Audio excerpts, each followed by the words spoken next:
औज़ुबिल्लाहिमिनश्शैतानिर्रजीम बिस्मिल्लाहिर्रहमानिर्रहीम। आज बच्चे हम करेंगे, हमारे पास स्टार्ट लेते हैं चैप्टर नंबर 4 के शॉर्ट क्वेश्चन से। जिन शॉर्ट क्वेश्चन के स्टार्टिंग पे स्टार लगे हुए हैं वो लाहौर बोर्ड में आए हुए हैं, हम सिर्फ लाहौर बोर्ड के ही करेंगे। वैसे तो यहाँ पर सारे बोर्ड्स के शॉर्ट क्वेश्चन अवेलेबल हैं। तो पढ़ते हैं। फर्स्ट क्वेश्चन है, मरकज़ी बैंक की तारीफ। मरकज़ी बैंक मुल्क में बैंककारी और ज़र के निज़ाम का सरबराह होता है। इसका बुनियादी और अवलीन मकसद मुल्की फ़लाह बहबूद के लिए काम करना होता है और नफ़ा कमाना इसके लिए सानवी हैसियत रखता है। यानी बाद में इसके लिए हैसियत रखता है नफ़ा कमाना, लेकिन बुनियादी है मुल्की फ़लाह बहबूद के लिए काम करना। और ये एक ऐसा बैंक होता है जो मुल्क में बैंककारी और ज़र के निज़ाम को कंट्रोल करता है, उसका सरबराह होता है। नेक्स्ट क्वेश्चन है, मरकज़ी बैंक के असूल कौन कौन से हैं? मुआशी इस्तेहकाम, मतलब रोज़गार में ठहराव पैदा करने की कोशिश करना, कौमी मफाद के लिए काम करना, मौसर हिकमत अमली, ऐसे असूल बनाना जिन पर प्रैक्टिकली जब अमल किया जाए, अमली तौर पे काम किया जाए तो फ़ायदा हो, आइनी हदूद के अंदर रह के काम करना, सियासी दबाव से आज़ाद रहना और निज़ाम ज़र की हिफाजत करना। नेक्स्ट क्वेश्चन है, मरकज़ी बैंक के असूल आइनी हदूद से क्या मुराद है? इसका मतलब है मरकज़ी बैंक हुकूमत की तरफ से जारी कुर्दा कवानीन के हदूद में रहकर काम करता है। मरकज़ी बैंक ना सिर्फ खुद हदूद के अंदर रहकर काम करता है बल्कि दूसरे बैंकों को भी इस पर इन हदूद के मुताबिक काम करने की तलकीन करता है और इसे कहते हैं आइनी हदूद। नेक्स्ट क्वेश्चन है, नोट जारी करने के दो बुनियादी असूल। नोट जारी करने के दो ही बुनियादी असूल है, करेंसी का असूल और बैंककारी का असूल। नेक्स्ट हमारे पास क्वेश्चन है, मुख्तसर बयान करें मरकज़ी बैंक कैसे हुकूमत के बैंक के तौर पर अमल करता है। यानी हुकूमत के बैंक के तौर पर ये कौन कौन से फ़राइज़ सर अंजाम देता है। तो पढ़ते हैं, मरकज़ी बैंक हुकूमत का बैंक के नाते के तौर पे हुकूमत की अमानतें अपने पास रखता है, इसे कर्जा फराहम करता है, गैर मुल्की कर्ज़ों के असूल में मदद देता है। यानी ये हुकूमत के बैंक के तौर पे हुकूमत की जितनी भी अमानतें होती हैं अपने पास रखता है, उसके अलावा इसे कर्जा फराहम करता है और बाज़ दफ़ा दूसरे ममालिक से भी लेकर देता है। नेक्स्ट है, बैंकों की आखिरी पनाहगाह क्या है? तो बैंकों की आखिरी पनाहगाह है मरकज़ी बैंक। ज़री पॉलिसी। ज़री पॉलिसी का मतलब होता है वो इक़दाम जो किसी भी मुल्क का मरकज़ी बैंक ज़र की मिक़दार को कंट्रोल करने के लिए करता है, उसे कहते हैं ज़री पॉलिसी। ज़र का मतलब होता है पैसे और पॉलिसी का मतलब होता है असूल।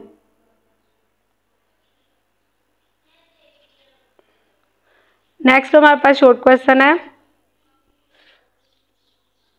मरकज़ी बैंक की ज़री पॉलिसी के दो मकासद बयान करें। मतलब जो मरकज़ी बैंक ने असूल बनाए होते हैं उसका मकसद क्या होता है? मुकम्मल रोज़गार मुल्क में पैदा करना, कीमतों में इस्तेहकाम मतलब ठहराव लाने की कोशिश करना ताकि चीज़ों की कीमतें जो है अचानक से कम ज़्यादा ना हो, करेंसी की बैरूनी कदर यानी करेंसी की जो वैल्यू है उसको बढ़ाने की कोशिश करना। नेक्स्ट है, अफराते ज़र की शरह। अफराते ज़र का मतलब होता है पैसों की मिकदार का बढ़ जाना, उसकी कदर का कम होना। यानी पैसों की जब मिकदार बढ़ती है उसकी कदर इसलिए कम होती है क्योंकि चीज़ों की जो कीमतें हैं वो बढ़ जाती हैं। तो शरह का मतलब होता है यहाँ पर इजाफा। जिस शरह से ज़र की कदर या कीमतों में इजाफा हो रहा है इसे अफराते ज़र की शरह कहते हैं। अफराते ज़र के असरात का मतलब होता है नतीजा। यानी अगर किसी मुल्क में अफराते ज़र है तो उसका क्या नतीजा निकलेगा? उससे मुल्क में महंगाई और बेरोज़गारी पैदा होगी। नेक्स्ट क्वेश्चन है, तफरीते ज़र से क्या मुराद है? तो तफरीते ज़र अफराते ज़र के बिल्कुल उलट होता है। तफरीते ज़र का मतलब होता है मुल्क में ज़र की मिकदार का कम हो जाना, मतलब पैसों की मिकदार का कम होना लेकिन उसकी कदर का बढ़ जाना। यहाँ पर एक बहुत बड़ा नुकसान होता है तफरीते ज़र में कि असल में कारोबार ही नहीं होता, क्योंकि चीज़ों की कीमतें ज़्यादा नहीं होती इसलिए लोग चीज़ें बनाना भी नहीं चाहते और मुल्क में कारोबार भी नहीं होता। अगर मुल्क ज़र की मिकदार में कमी हो जाए अगर ज़र की मिकदार में कमी हो जाए तो मुल्क तफरीते ज़र का शिकार हो जाता है और मुल्क में सरमायाकारी यानी कारोबार कम हो जाता है। नेक्स्ट हमारे पास क्वेश्चन है, मुअय्यना हद के निज़ाम से क्या मुराद है? तो मुअय्यना हद का निज़ाम बेसिकली ये नोट जारी करने का एक तरीक़ाकार है। इसमें होता है हुकूमत बगैर दाती ज़र के नोट जारी करने की एक हद मुकर्रर करती है। यानी हुकूमत हद मुकर्रर करती है ज़्यादा से ज़्यादा नोट इतने इशू करने हैं, इतने जारी करने हैं, कागजी नोट इतने बनाने हैं। लेकिन अगर इस हद से ज़्यादा जारी शुदा नोटों के लिए हुकूमत को कफ़ालतों को महफूज करना पड़ता है और मुअय्यना हद के निज़ाम में जारी शुदा नोटों के लिए 100% सोना महफूज रखना पड़ता है। यानी जो हुकूमत ने हद मुकर्रर की होती है, अगर उससे ज़्यादा नोट इशू करने पड़ेंगे तो फिर अगर 100 रुपये का नोट इशू किया जा रहा है तो इसका मतलब है उसके बरअक्स जो चीज़ रखी जाएगी, कफालतें वगैरह, वो भी कंपलसरी है कि 100 की ही होनी चाहिए।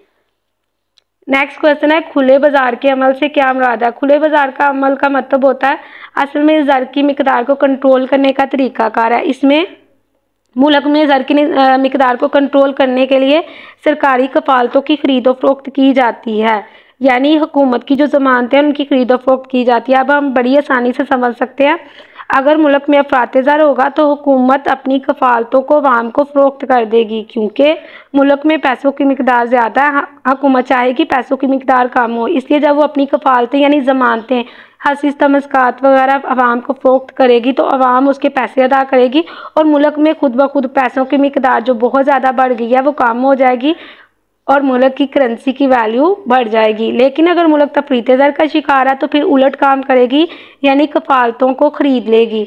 जब अवाम की मोटी तरह की कंपनियों के मरकज़ी बैंक हसीस वगैरह ख़रीदेगी, मरकज़ी बैंक जब हसीस वगैरह ख़रीदेंगे तो उसके पैसे अदा करेंगे। इस तरीक़ाकार से पैसों की मिकदार जो कम है वो खुद ब खुद ज़्यादा हो जाएगी। तो असल में ये तरीक़ाकार में मरकज़ी बैंक जो है ज़र की मिकदार को कंट्रोल करने के लिए सरकारी कफालतों की खरीदो फरोख्त करता है। अफरात ज़र में सरकारी कफालतों को फ़रोख्त कर दिया जाता है। नेक्स्ट क्वेश्चन है, शरह बैंक से क्या मुराद है। शरह बैंक से मुराद वो शरह होती है जिस पर मरकज़ी बैंक तिजारती बैंक की हुंडियों पर बट्टा लगा के उसे कर्जा जारी करता है, यानी मरकज़ी बैंक तिजारती बैंक की हुंडियों पर दोबारा से बट्टा लगाता है, क्योंकि ऑलरेडी हुंडी पर बट्टा लग चुका होता है। तिजारती बैंक ने अवाम की हुंडी पर जब बट्टा लगाया होता है। नेक्स्ट हमारे पास क्वेश्चन है, मार्जिन या हद मुख्ततम से क्या मुराद है। तो मार्जिन या हद मुख्ततम का मतलब होता है कर्ज और ज़मानत के दरमियान फ़र्क। तो ये भी एक तरीक़ाकार होता है मुल्क में अफरात ज़र या तफरीत ज़र यानी ज़र की मिकदार को कंट्रोल करने का। अगर मुल्क अफरात ज़र का शिकार हो तो फिर उस हद मुख्ततम में इजाफा किया जाएगा, क्योंकि पैसों की मिकदार मुल्क में बहुत ज़्यादा हो चुकी होगी, इसलिए बैंक कर्जा जब दे रहा होगा तो कर्ज चाहे कम दे लेकिन जो चीज़ ज़मानत में रखेगा वो बहुत ज़्यादा रखेगा, ताकि अवाम कर्जा कम से कम ले और मुल्क में पैसों की मिकदार जो बहुत ज़्यादा है वो कम हो जाए। नेक्स्ट क्वेश्चन है, NIFT से क्या मुराद है। नेशनल इंस्टीट्यूशनल फैसिलिटेशन टेक्नोलॉजी एक प्राइवेट लिमिटेड एजेंसी है। एजेंसी यानी जो प्रिंसिपल और एजेंट के दरमियान ताल्लुक़ होता है उसे कहते हैं एजेंसी, जो पाकिस्तान में हिसाबगर के स्टेट बैंक को पाकिस्तान के नुमाइंदे के तौर पे 80% फ़राइज़ सर अंजाम दे रहा है। यानी ये एक ऐसा अदारा है जो स्टेट बैंक के नुमाइंदे के तौर पे 80% फ़राइज़ सर अंजाम स्टेट बैंक के दे रहा है। नेक्स्ट हमारे पास यहाँ से कोई भी लाहौर बोर्ड में शॉर्ट क्वेश्चन नहीं आया हुआ। नेक्स्ट पढ़ते हैं, हमारे पास है फरिश्ती बैंक। फरिश्ती बैंक की तारीफ, उसके अलावा फरिश्ती बैंक, दो फरिश्ती बैंकों के नाम। तो पढ़ते हैं, लिखा क्या है। ऐसा बैंक होता है जो मरकज़ी बैंक के चार्टर के तहत, चार्टर का मतलब होता है असूलों के तहत बाकायदा रजिस्टर होता है, इसकी फरिश्त में शामिल होता है, मरतब कुर्दा असूलों पॉलिसियों के मुताबिक काम करता है, उसे कहते हैं फरिश्ती यानी जदूली बैंक। मसलन पाकिस्तान में हबीब बैंक लिमिटेड। नेक्स्ट क्वेश्चन है, फरिश्ती बैंक की दो खसूसियात।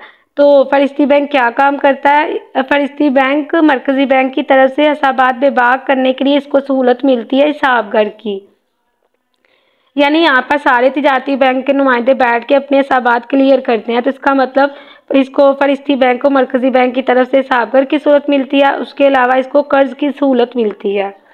नेक्स्ट क्वेश्चन है, फरिश्ती बैंक की रजिस्ट्रेशन के लिए कानून का नाम तहरीर करे, यानी फरिश्ती बैंक जब रजिस्टर होता है तो वो कौन से एक्ट के तहत होता है। 1956 सेक्शन होता है 37 और उसका भी आगे से सब सेक्शन हमारे पास होता है 1।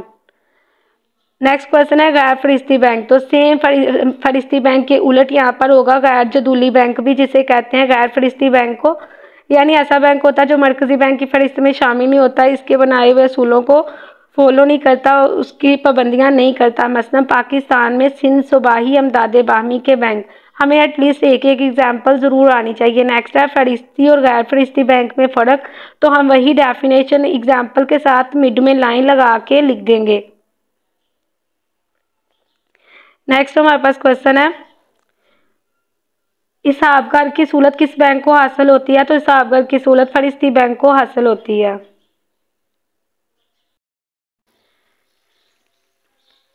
नेक्स्ट हमारे पास यहाँ पर क्वेश्चन है, बैंक के खाते से क्या मुराद है। बैंक के खाता या हिसाब बैंक और खातादार के दरमियान एक ऐसा ताल्लुक होता है जिसके तहत ना सिर्फ वो रकम जमा करवा सकता है बल्कि अपनी कीमती अशिया, दस्तावेजात वगैरह भी जमा करवा सकता है।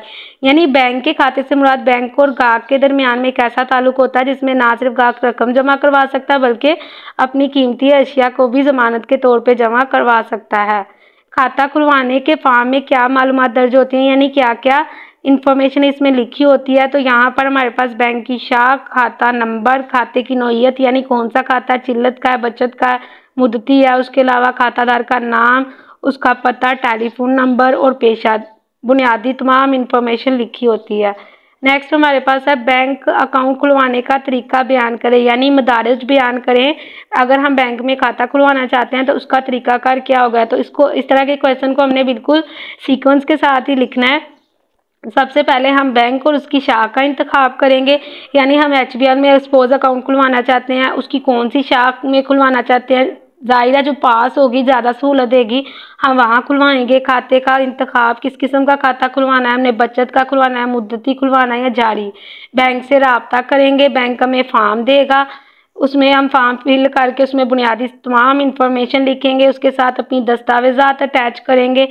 कार्ड का असूल, हमें एक कार्ड मिलेगा जिस पर हमारे दस्तखत और बुनियादी इंफॉर्मेशन ली जाएगी ताकि जब कोई शख्स बैंक में चेक लेके आए तो उस वक़्त उसकी तस्दीक करना आसान हो जाए। फिर उस वक़्त चेक के ऊपर जो दस्तखत हुए होते हैं और कार्ड के ऊपर जो हुए होते हैं उनको मैच किया जाता है। रकम जमा करवाना, जो हमने रकम जमा करवानी है वो साथ में रखेंगे और बैंक में जमा करवा देंगे। बैंक उसके खाता नंबर हमें जारी करेगा अगर वो हमारी सारी इंफॉर्मेशन से, मालूमात से मुतमिन होगा, और दस्तावेजात जारी कर देगा जिसमें हम कह सकते हैं चेक बुक, पासबुक और पेन स्लिप शामिल होती हैं। नेक्स्ट हमारे पास क्वेश्चन है, रकम जमा करवाने की रसीदें, पेन स्लिप। तो ये हमारे पास ऐसी रसीदें होती हैं जो कि रकम जमा करवाते वक्त हम इसको भी पुर करके रकम के साथ बैंक में जमा करवाते हैं। बैंक के दो मिजाज अफसर इस पर दस्तखत करते हैं और गाहक को वापस कर देते हैं।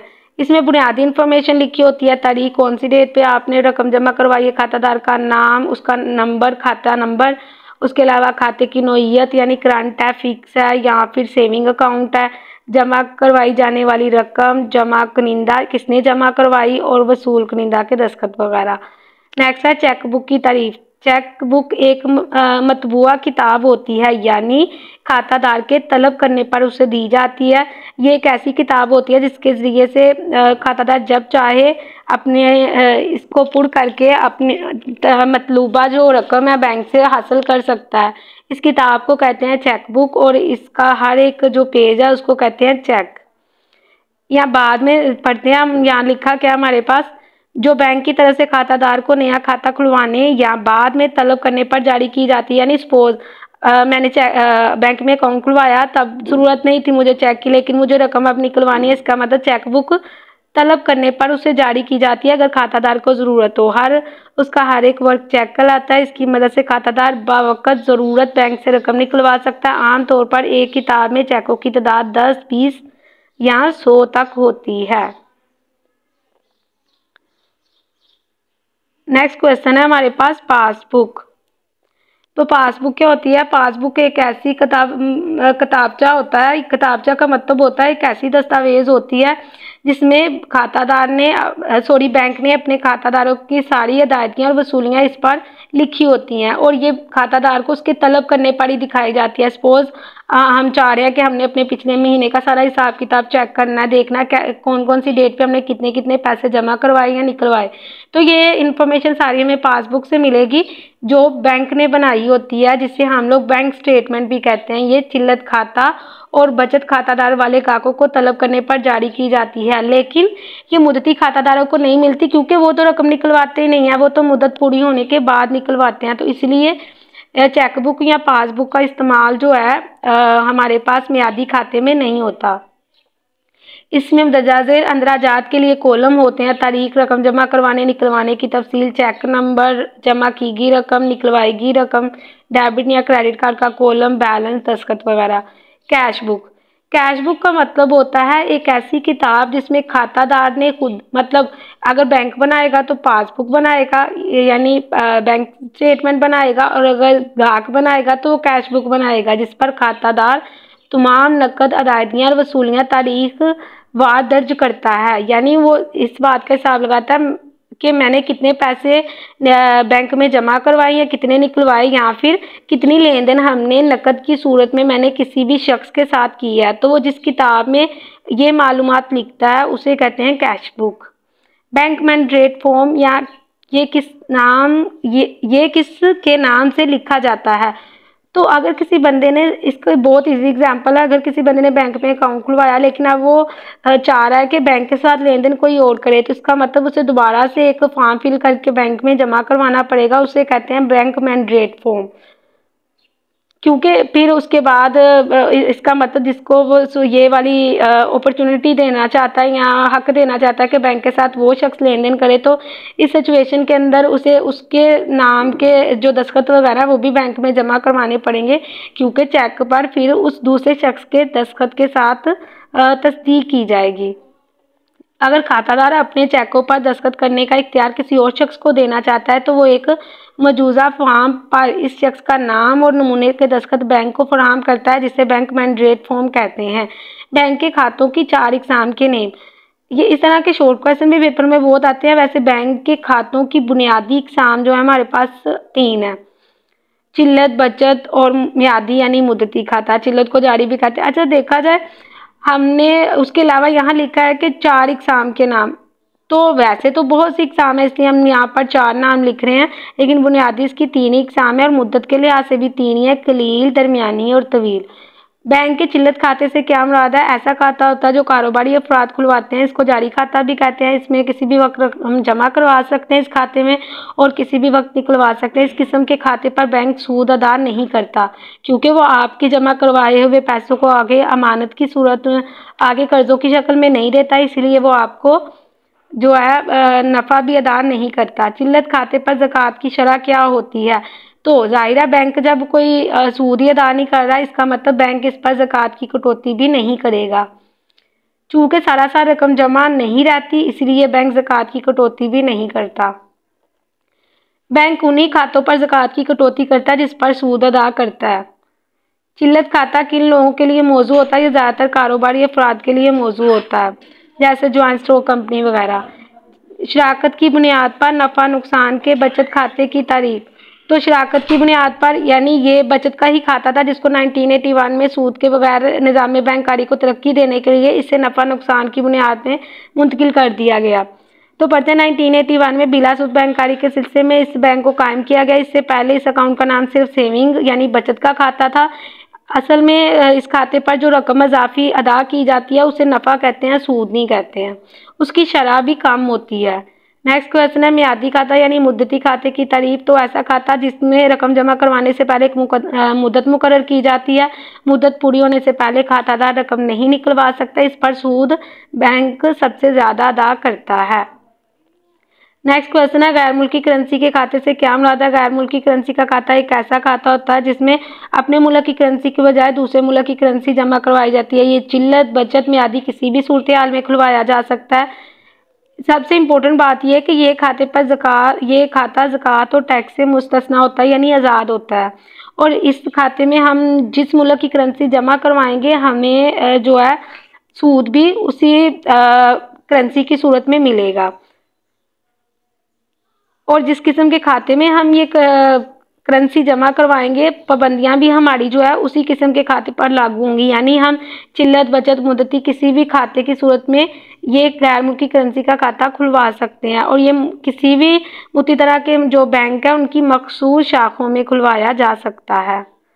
ये एमसीक्यूज भी बहुत पेपर में आता है। ये खाता ज़कात और टैक्स से मुस्तस्ना होता है, यानी आज़ाद होता है। नेक्स्ट हमारे पास यहाँ से कोई भी लाहौर बोर्ड में शॉर्ट क्वेश्चन नहीं आया हुआ। नेक्स्ट बढ़ते हैं। बैंक के ग्राहक से क्या मुराद है? तो बैंक के ग्राहक से मुराद ऐसा शख्स होता है जिसने बैंक में अपना खाता खुलवाया होता है, बैंक में रकम जमा करवाई होती है और वो बैंक के नाम चेक मुरतब कर सकता है, यानी वो बैंक के नाम चेक लिख सकता है। बैंकार अपने और दूसरों के कर्जों का कारोबार करता है। ये वो शख्स कह सकते हैं, ये वो शख्स या अदारा होता है जो अपने और दूसरों के कर्जों का कारोबार करता है। वो लोग इनकी अमानतें वसूल करता है, लोगों से अमानतें वसूल करता है और इसे आगे जरूरतमंदों को देता है।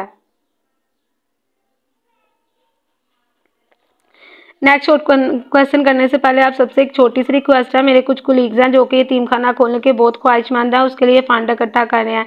अगर आप नेकी के इस काम में अपनी कंट्रीब्यूशन करना चाहते हैं तो नीचे डिस्क्रिप्शन में जो नंबर दिया गया है उस पर जायज़ कैश करवा सकते हैं, या कोई भी कंट्रीब्यूशन करना चाहता है तो आप ये कॉन्टैक्ट नंबर उनको दे सकते हैं।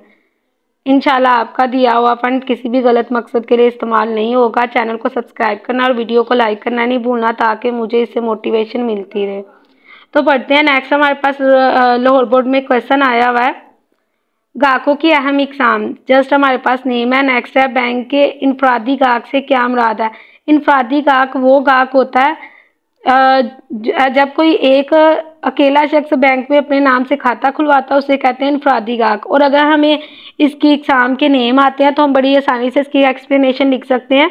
यहाँ देखा जाए तो इनफरादी गाहक के अंदर लिखा हुआ ये खाता शादीशुदा औरत, पर्दा नशीन या कामसन या नाबालिग शख्स भी खुलवा सकता है। तो इसका मतलब है यहाँ हमारे पास क्या लिखा हुआ है, पढ़ते हैं आगे से। एक अनपढ़ा गाहक बैंक से तस्वीर के साथ अंगूठे के निशान भी ज़रूरी होते हैं। यानी वैसे देखा जाए इनफरादी गाहक को जो रकम है वसूल करने के लिए उसे अंगूठे के निशान की ज़रूरत नहीं पड़ती, लेकिन अगर अनपढ़ा शख्स है तो उसकी तस्वीर के साथ उसके अंगूठे के निशान को भी लिया जाता है, जबकि एक तालीम याफ्ता शख्स के लिए उसके दस्तखत ही काफ़ी हैं। तो अनपढ़ शख्स के लिए तस्वीर भी ली जाती है और अंगूठे का निशान भी। मुश्तरका गाहक, जब दो या दो से ज़्यादा अफराद मिलकर बैंक के अंदर खाता खुलवाते हैं उसे कहते हैं मुश्तरका गाहक। और इस सूरत हाल में कोई एक शख्स या सब मिलकर भी बैंक के साथ लेन देन कर सकते हैं। तो पढ़ते हैं यहाँ क्या लिखा, ये अफराद मुश्तरका तौर पर बैंक से लेन देन कर सकते हैं और ये अपनों में से किसी एक गाहक को बैंक के साथ लेन देन करने का इख्तियार भी दे सकता है, लेकिन यानी चाहे तो सब कर सकते हैं। और अगर उनको अपने किसी एक पर ज़्यादा यकीन है तो उस एक शख्स को भी बैंक के साथ लेन देन करने का इख्तियार दे सकते हैं।